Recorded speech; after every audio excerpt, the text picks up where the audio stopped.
গতকালই গেরুয়া ঝড় আর তারপরে আজ সকাল থেকে ফের রাস্তায় শুভেন্দু অধিকারী। সকালে কাঁথির বাড়ি থেকে তিনি বেরিয়েছেন এবং কাঁথি থেকে বেরিয়ে এবার নন্দীগ্রাম যাচ্ছেন শুভেন্দু অধিকারী।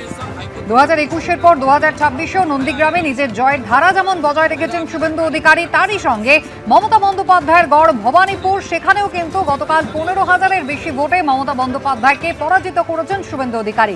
আজ সকাল হতেই নিজের বাড়ি থেকে বেরিয়ে কাঁথি থেকে তিনি রওনা দিয়েছেন নন্দীগ্রামের উদ্দেশ্যে।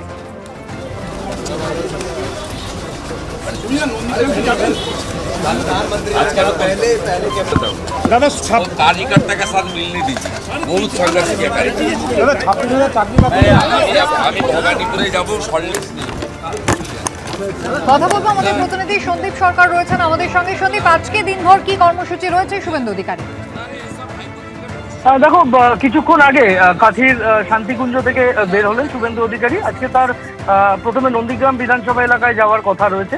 সেখানে নন্দীগ্রাম বিধানসভা এলাকায় তিনি যাবেন এবং সেখান থেকে তারপর তিনি কলকাতা রওনা হবেন।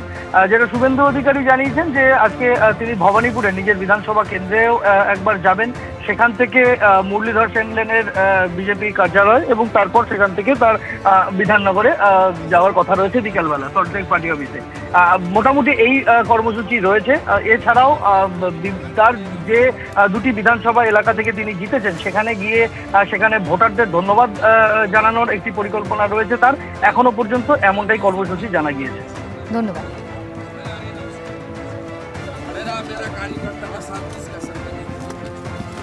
कार्यकर्ता के साथ मिलने दीजिए, बहुत संघर्ष किया कार्यकर्ता।